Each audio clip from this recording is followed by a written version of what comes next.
ये कासिम साहब, आपके नज़दीक जो बिलावल भुट्टो जरदारी साहब की मुलाकात मौलाना साहब से होना, आपको याद है 26वीं आईनी तरमीम में भी क्या हुआ, उसमें तो बकौल मौलाना साहब के इस तरह उन्होंने फरमाया डंग निकाल दिए गए थे। अब 27वीं आईनी तरमीम का बड़ा दौरा है और खैबर पख्तूनख्वा के अंदर हुकूमत के हवाले से अगर कुछ करना है, कौमी असम्बली में अपोजिशन लीडर अपना लाना है या 27वीं तरमीम करनी है, ये तीनों चीज़ें एजेंडा पर हो सकती हैं। कौन सी चीज़ आपको लगता है कि उसकी ज़्यादा लाइकलीहुड है कि वो सक्सीड कर लेगी, ये मौलाना साहब की या बिलावल साहब की मुलाकातें? ये बड़ा एक और अहम सवाल है जो आपने इस पॉसिबिलिटीज बताई है, क्योंकि अचानक पीपल्स पार्टी जो है ना वो एक्टिव हुई है। पिछले कुछ दिनों से हम देख रहे हैं कि आजाद कश्मीर में भी हमें उनके इश्यूज नजर आ रहे हैं। पहले पंजाब में मरियम नवाज साहबा के साथ थे, पावर शेयरिंग पे प्रॉब्लम, डीसी एसी कमिश्नर वगैरह उनके ट्रांसफर पोस्टिंग के जो पीपल्स पार्टी के एमएनए वगैरह हैं वो चाहते थे। फिर यहाँ पे हमने ये खैबर पख्तूनख्वा में भी देखा कि अब वहाँ पे इंटरेस्ट शो होना शुरू हो गया।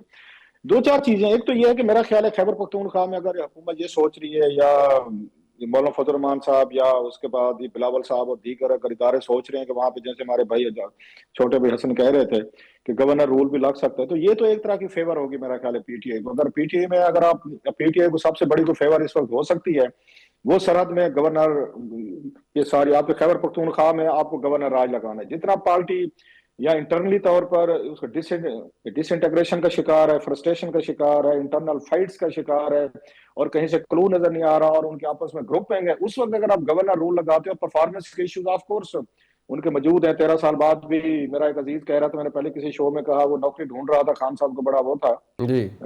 उसको किसी दौर में बहुत अच्छा उनका हामी था। तो मैंने कहा आप क्यों नहीं, मैं क्या अप्लाई करें, सवाबी में करें, कोई वहां पे मर्दान में करें, पेशावर में, कर्क में, कोई इन एरियाज में क्यों नहीं अप्लाई करते। कहते हैं आपका दिमाग ठीक है। मैं मेरा दिमाग क्यों, मेरे दिमाग को क्या है, ये भी आपके मुल्क के हिस्से हैं, जाए ना, 13 साल से इक़्तिदार में है तो जाए नौकरियां ढूंढे वहां पे। मैं पंजाब से जाए, इस्लामाबाद से जाए, हमारे दीगर मैं के उनसे इलाकों से जाए, खैबर पख्तूनख्वा के भाई भी हमारी पूरी दुनिया में आते हैं, वो अपने अपने जॉब्स वगैरह वो भी तलाश करते हैं, तो आप क्यों नहीं जा सकते। तो मैं वहां पे भी 13 साल बाद तो बहुत बड़ी चेंजेस आ चुकी हैं। पूरा पंजाब, पूरा सिंध, सारे लोग जो है वहां पे नौकरी ये लेने जा रहे हैं। इसके अगेंस्ट उल्टा हो रहा है इस्लामाबाद के हद तक मैं तुम्हें बता सकता हूँ, बाकी का भी मुल्क में 19-20 कि हमें वहां से इतने प्यारे प्यारे पख्तून बच्चे नजर आते हैं जो यहाँ पे मजदूरियां कर रहे हैं और इतना दिल दुखता है ना, यकीन करें मुनीब, जी इतने प्यारे हमारे बच्चों से भी प्यारे बच्चे आपको नजर बिल्कुल आते हैं बिल्कुल कि वो बिल्कुल। बेचारा कोई यहाँ पे नो ऑफेंसेस, कोई छोटे छोटे नौकरियां कर रहे हैं, छोटे से बच्चे हैं, मासूम से बच्चे हैं जिनको स्कूलों में होना चाहिए। पंजाब में भी कोई सूरत हाल मैं कहता हूँ कोई इतनी आइडियल नहीं है कि 2.5 करोड़ बच्चा इस वक्त स्कूल से बह रहे हैं। आपके 2.5 करोड़ का मतलब यह कि फ्यूचर के एटम बम तैयार कर रहे हैं कि जो हैव्स और हैव नॉट की लड़ाई में गैप आना है वो बड़ा खौफनाक है। वो तमाम लोग जिनके पास दौलत होगी, उनके पास घर होंगे, गाड़ियां होंगी, उनके लिए 2.5 करोड़ बच्चा थ्रेट है। अगर आप इनको इनको स्कूलों में नहीं लाएंगे, लेवल प्लेइंग फील्ड नहीं देंगे, इनको भी अपने बराबर करने की कोशिश नहीं करेंगे, आपकी खुशहाली खतरे में। लिहाजा पूरे का पूरा यहाँ पे जितना भी आपको मिलता है सारा मुल्क उनका है। मैं ये बात नहीं कह रहा, मैं एक बच्चों की बात कर रहा हूँ स्पेसिफिकली।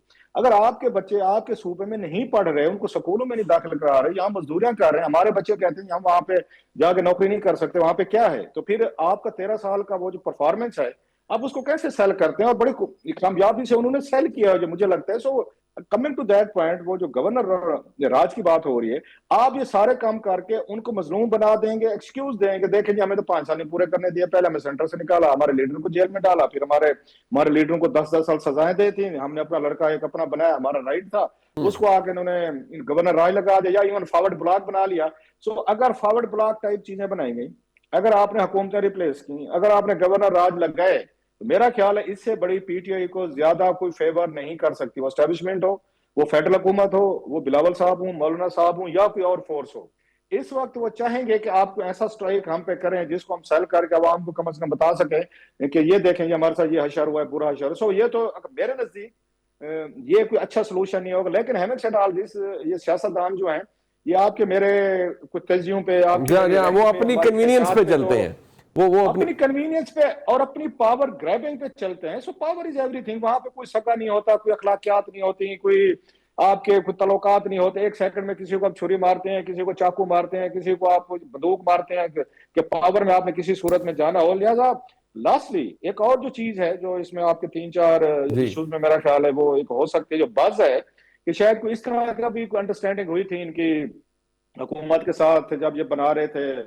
यहाँ पे सेंटर में हुकूमत बन रही थी 2024 में, कि जनाब के बिलावल भुट्टो साहब को भी चांस दिया जाएगा। जैसे आपको याद होगा 2013 में नवाज शरीफ साहब ने डील करवाई थी, वहां पे मालिक बलोच साहब और जहरी साहब जी जहरी साहब की, तो उसी ही पैटर्न पे शायद वो समझते हैं इस्लामाबाद में भी होनी चाहिए, बिलावल साहब को चांस मिलना चाहिए। लेकिन मेरा ख्याल है बिलावल साहब उस चांस को मिस कर चुके हैं। इन्हें बेहतर होता है ये इस वक्त अगर पावर में आना था तो ये उनके फॉरेन मिनिस्टर के तौर पर ये कंटिन्यू करते और अपना प्रोफाइल बनाते रहते। जो पिछला दौर बड़ा अच्छा था इन्होंने पीडीएम का एक फॉरेन मिनिस्टर के तौर पर इनके performance comparatively, he was a new Qamar, he was a young man, उनकी परफॉर्मेंस बड़ी अच्छी थी, बहुत सारे लोगों ने अप्रिशिएट किया, उसको कंटिन्यू करते तो फिर कुछ चांस शायद बनता क्या है। ये अब अचानक ये एस्टेब्लिशमेंट है, वो आलमी एस्टेब्लिशमेंट, लास्टली सर, वो आलमी एस्टेब्लिशमेंट हो या लोकल एस्टेब्लिशमेंट हो, वो इस वक्त वो जो हमारा एक मैकेनिज्म चल रहा है ना, जो इंटरनेशनल लेवल पे भी लोकल पे, उसको डिस्टर्ब नहीं करेगी। बिलावल भुट्टो साहब वाला चांस नहीं लगेगी कि इनको लाया जाए और इनको वापस लाए और इनको वजीर आजम बनाए। राइट, ठीक हो गया।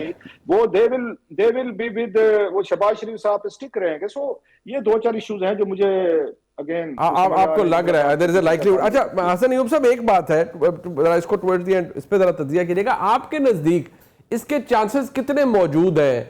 ये थ्रेट है, एक तरफ तो ये मामला चल रहा है, अभी आपने मौलाना साहब और बिलावल साहब की मुलाकात का जिक्र किया, लेकिन एक तो पहले इस पे थोड़ा अपना रिफ्लेक्ट कीजिएगा कि वाकई तहरीक इंसाफ की अगर खैबर पख्तूनख्वा हुकूमत भी आप किसी ऐसे स्टंट में छीन लेते हैं तो उनके पास तो लूज करने के लिए कुछ नहीं होगा, फिर तो वो शायद सियासी तौर पर ज्यादा वायलेंट होंगे और बड़ा खुलकर खेलेंगे।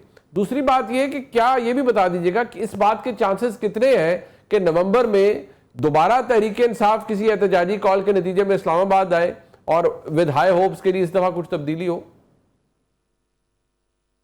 देखिए, जो करक जलसे के अंदर जो उन्होंने खिताब किए हैं, चाहे वो जो जुनैद अकबर साहब थे, चाहे सुहेल अफरीदी साहब थे, या इवन के जो उनकी जो 3rd टियर या 4th टियर की क़यादत है, जो कि बुनियादी तौर पर ISF के लोग थे, जो कि बन गए अफरीदी साहब की तरह, कोई MNA बन गया, कोई MPA बन गया, तो सियासत तो उनकी जो कोई ऐसा तजर्बा तो उनका है नहीं, ना इनको गवर्नेंस आती है। इनको तो यही जो है वो एहतजाज का ही तरीक़ाकार इनको आता है, इनके पास तो और कोई एक्सपर्टीज़ नहीं है, तो वो वही काम करेंगे, हुकूमत में होते हुए भी एहतजाज करेंगे।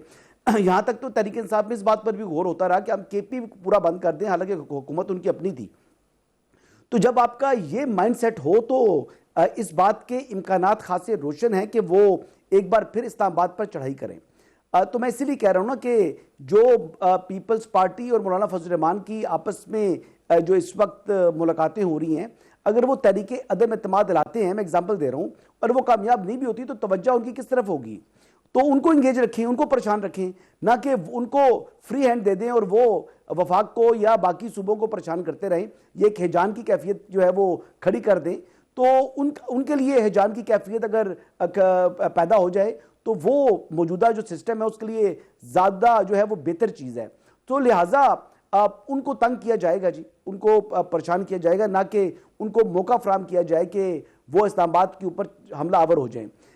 जैसे रऊफ क्लासेस साहब ने बताया था कि बिल्कुल जो कॉन्फिडेंस है हुकूमत का वो माजी के मुकाबले में खासा ज़्यादा हो चुका है, और इस वक्त जो स्ट्रेंथ है और जो अवाम के बेसिकली एक किस्म का कहते हैं तवज्जो, वो भी अवाम भी इस हवाले से जो है वो पुरुमीद है कि किसी तरीके से मुल्क के हालात बेहतरी की तरफ जा रहे हैं और हालात ज़्यादा बेहतर होने के इम्कानात बन चुके हैं।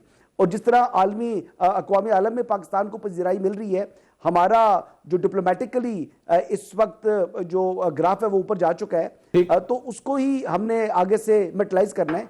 तो ऐसे माहौल के अंदर अगर तहरीक इंसाफ एहतजाज करने की कोशिश करती है तो उसको उतनी पजीराई या कामयाबी नहीं मिलेगी। अभी जो जलसे भी कर रहे हैं तो उतने बड़े जलसे तो उनके पास है नहीं। अब एक बात ही रह जाती है कि खैबर पख्तूनख्वा हुकूमत के वसाइल इस्तेमाल करें। तो जब तहरीक अदम एतमाद आई हो, जब आपके लोगों के ऊपर अटेम्प्ट हो रही हो, उनको जोड़ तोड़ का मसला चल रहा हो, उस टाइम पर आप किसी बंदे को ऑफेंड नहीं करते। और उस माहौल के अंदर कोई आदमी भी इस लिहाज से तैयार नहीं होता जब उसको दूसरी तरफ से ऑफर्स हो रही हो तो वो एहतजाज के लिए डंडे खाने के लिए या आंसू गैस के शेल खाने के लिए आ रहा हो। ये बातें हैं कि जनाब खान का नाम बिकता है, खान का ये है। बात सिंपल है, सियासत गेम ही मुफादात की है। ये जो MPs MNAs बने हुए हैं उनको अपने जाती फायदे, सियासी फायदे और माली फायदे चाहिए, तो जहां से उनको ये तमाम फवायद मिलेंगे उनका टिल्ट उसी तरफ होगा। ये कोई नजरिया नहीं है जी, ये कोई ऐसी बातें नहीं है जहां से पावर मिलेगी, बिल्कुल ठीक है, इक़्तिदार में आ रहा होगा, जहां से उनके बेनिफिट्स होंगे, ये भी उनका जो है वो टेस्ट हो जाएगा, ये भी टेस्ट हो जाएगा, सियासत सिर्फ नाम की है। बिल्कुल ठीक है।